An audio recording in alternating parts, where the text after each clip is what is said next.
When did you find out, and how old were you when you found out that you had dissociative identity disorder?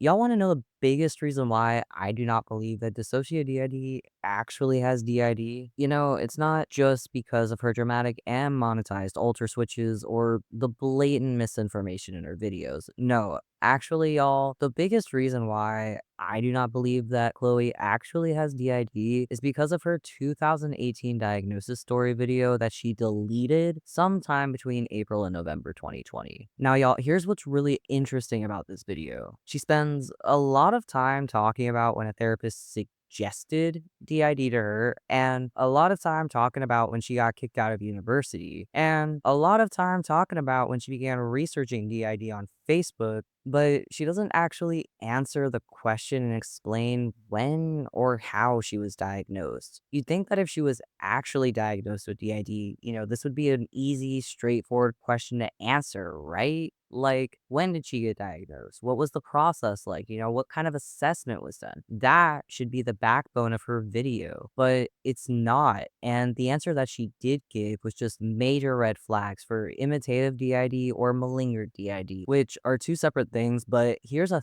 theme that I want y'all to keep an eye out for as we go through this video. She will mention suicide, so here's y'all's trigger warning for that, but she mentions 5 different suicide attempts in this video, along with a bunch of other struggles, and it's almost like she's trying to make the audience feel so much sympathy for her that they won't realize she basically avoided answering the question. So with that in mind, let's dig into her video. There's kind of two parts to this. The time I was officially told that it's most likely I had dissociative identity disorder, and the time when it really hit me and my system became very proactive. All right, so actually, there's 6 parts to her story. Part 1 is when a crisis worker tells Chloe that her internal monologue isn't normal and she needs to go see a doctor. Part 2 is when these voices or her internal monologue or whatever, they start becoming louder. Part 3 is when a therapist, not a doctor, but a therapist who, could be anyone from a counselor to a psychologist to whoever, suggested that Chloe might have DID. Part 4 is when Chloe, who at that point is still undiagnosed, she goes to university, struggles with her mental health, and then gets kicked out. Part 5 is when Chloe moves back home, joins DID groups on Facebook, and really begins to look into DID. And I guess that part 6 is when she gets diagnosed with DID, which is about 2 years after the diagnosis was suggested to her. But you wouldn't even know that from this video because she only spends like 2 seconds talking about when she was actually diagnosed. She talks about when she was officially told that she most likely has DID, but the part where she actually gets diagnosed, that part, it's just an afterthought that's only worth a 4-second footnote in this whole video. The first thing that happened was I had a suicide attempt, and I was in the hospital and a member of the crisis team came to see me, and she said, "Do you hear voices?" I was embarrassed and kind of just didn't want to be there anymore, and I said, "Oh, no different to what everybody else does."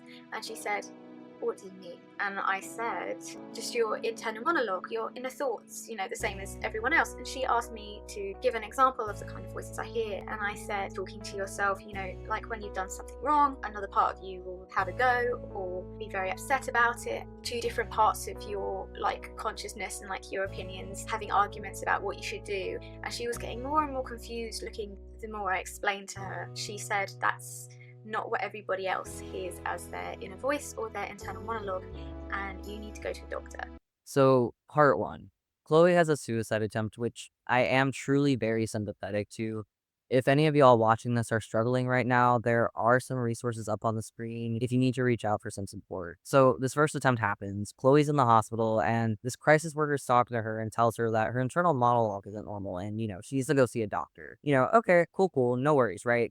Chloe, she's already in the hospital, so a doctor's gonna have to assess her before she can get released.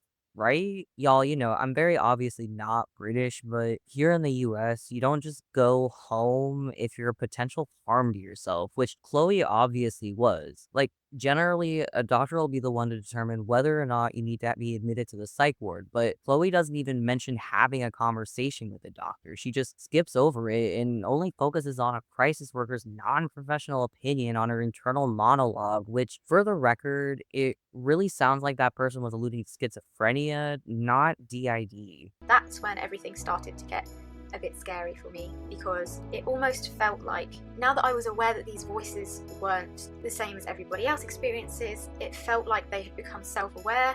I was suddenly aware of how much I was losing time, all these other voices' opinions on things, and it was absolutely terrifying. And everywhere I looked, there were no answers. I felt like I couldn't talk about this because I would be sent off to some crazy place. Everything I was thinking about was kind of like things you see in horror movies. You know, I'd never heard about anything like this except for things like schizophrenia, and all the misinformation out there made me so frightened. I had no idea what was going on, and it was so hard to find someone, a therapist, a professional, who could advise me. Y'all, did she really just not see a doctor while she was in the hospital?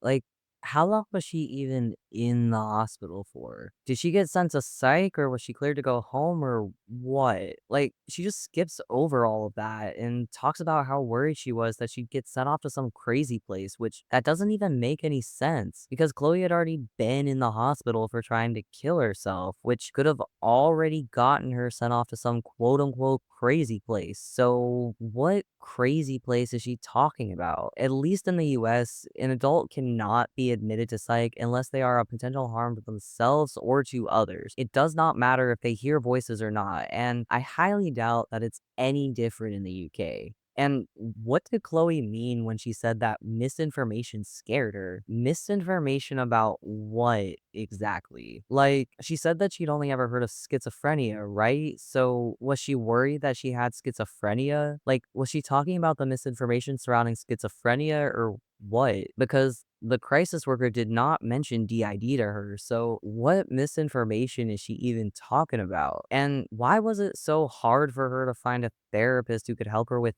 hearing voices? Why a therapist? Like, at this point in her story, she doesn't know about DID yet, right? So if she's hearing voices, the logical route would be to go to a doctor or a psychiatrist or, at least her PCP. Like, if at that point Chloe was concerned that she had schizophrenia, then it makes absolutely no sense to see a therapist instead of getting a psychiatric evaluation, which she should have already had gotten when she was in the hospital for her suicide attempt. And the gold standard treatment for psychotic symptoms is antipsychotic medication. And that comes from a psychiatrist, not a therapist. And even the crisis worker supposedly told her to see a doctor. Like, I know that NHS wait times are bad, but it cannot be that hard to, at the very least, get in with your primary care doctor and start the referral process. Like, if it had already taken her months to find a therapist, why would she not also book an appointment with her PCP and get referred to psychiatry while she's at it? Like, it doesn't make any sense to me.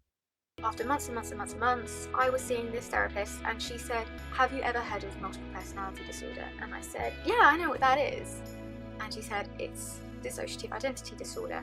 That was the first time I was told that I had DID, with that suggestion of a diagnosis. It wasn't an official diagnosis, it was a suggestion. So, suggesting DID to a patient is like the worst thing that a therapist can do. Truly. Disclosing a legitimate diagnosis is entirely different, but suggesting a diagnosis as complex as DID and as frequently imitated as DID, that's just incredibly harmful and unprofessional. It's already well documented that many cases of imitative DID begin because a therapist or someone else with no actual experience in dissociative disorder suggests the diagnosis to a patient, which can then create suggestion bias. And suggestion bias, it's not limited to imitated DID, it influences virtually all self-diagnoses. But in this context, suggestion bias is basically when someone starts viewing a certain behavior or a certain experience through the lens of the suggested diagnosis without actually being evaluated and diagnosed with that condition. And, the more that you read about the diagnosis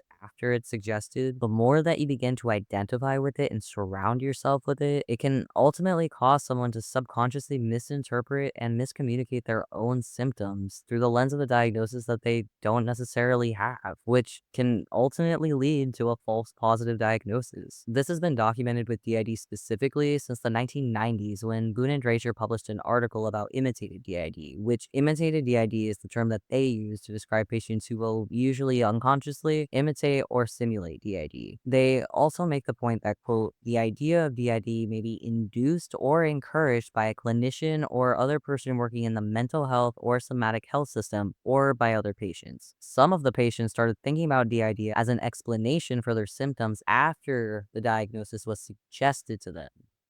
I do now have an official diagnosis, so don't worry about that. I've not just gone off what someone said. I do have an official diagnosis by a psychiatrist and a specialist. Y'all, that's literally all that she says about her official diagnosis. And I'm not convinced because, like, when did it happen? What assessments were used? How long did the actual process take? Who knows? I think she's just hoping that nobody asks because it's really all just an afterthought to this whole story that she's telling. And y'all will see in the next part of her story that this whole video actually it has absolutely nothing to do with Chloe getting diagnosed with DID. For real, y'all, I don't even know if she was diagnosed when she made this video or not. Like, I know that she claims to have been diagnosed at Pottergate, which I don't have time to cover the controversy surrounding that clinic right now. But the fact that she spent the most time talking about the therapist who suggested DID to her and the least amount of time on when she was actually diagnosed, it's like she only mentioned it as an unverifiable footnote so she doesn't get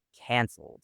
Also, she said that she was diagnosed by a psychiatrist and a specialist, but what kind of specialist exactly? Like, a psychiatrist is one kind of specialist, right? So is she referring to a psychologist here? Like maybe a psychologist who specializes in trauma and dissociation or what? Like, what is she even trying to say? Her story is just so vague and so politically inconsistent that it really makes you wonder if it even actually happened. Everything calmed down a little bit after that, and I think I just tried to pretend that it wasn't happening. Then I went to university. I've lived in the same place all my life at home. When I moved away, everything became very intense upstairs in my head. I began losing time regularly, and I had a very, very traumatic period. I don't really know how to say this or whether it's too personal to say. Basically what happened, when I started university, I started losing whole days where I didn't know where I'd gone, my friends and flatmates didn't know where I'd gone, there would be changes of clothes that I didn't remember having, I was missing seminars, missing lectures, missing important meetings because I just wasn't there. So because of that, the university started to, if I kind of didn't get better really quickly, they were going to force me to leave because I wasn't fit to study. So that kind of made things worse. Obviously I was in a very dark place. My depression began to get very, very intense. Within a month I had 3 suicide attempts, and within a week my grandfather had died. My partner had broken up with me 2 days before our 1-year anniversary, and the university had officially kicked me out. For all that to happen in a week was quite intense. That's when I really started becoming aware of just how much this disorder affected me. I began switching out, and alters began expressing the fact that they weren't the Chloe that everybody else thought they were. And this kind of culminated in one more suicide attempt, which ended up in me losing all the friends I had made at university. I'm not trying to blame anyone because it was a very difficult situation for everyone, but what happened was I had gone off on this very dramatic suicide attempt. Police were called, fire engines were called, ambulances were out looking for me. I was reported missing by police. My friends found me and I was taken to hospital. I never received any messages from any of them asking whether I was okay, whether there was any permanent damage, or whether I was still alive. And of course that was quite upsetting, but I thought this must be so traumatizing for them, maybe they don't want to talk about it.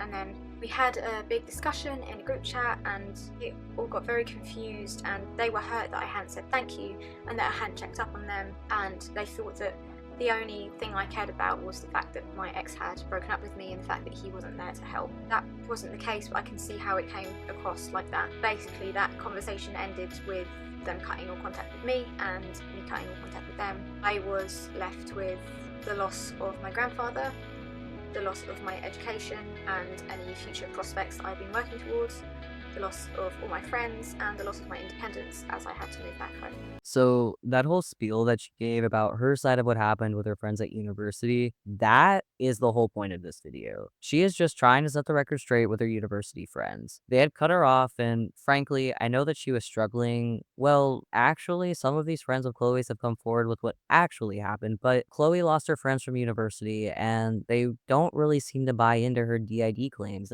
And this video, it just feels like it was very specifically directed at them.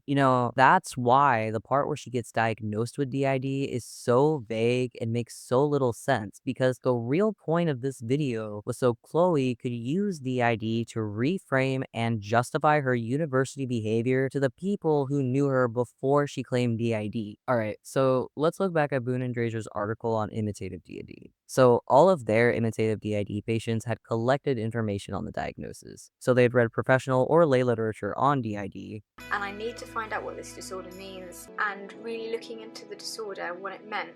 They watched movies or TV shows on DID, or they were actively seeking contact with other patients through self-help groups or the internet. That's when I decided to start joining support groups on Facebook. Now, a more recent study was published in 2021 that revisited false positive and imitative DID. So this study broke down 4 relevant themes that they identified among people with imitative DID. So theme 1 is the endorsement and identification with the diagnosis. And I mean, Chloe is known by the whole internet as DissociaDID, so like it's literally in her name. So there's that.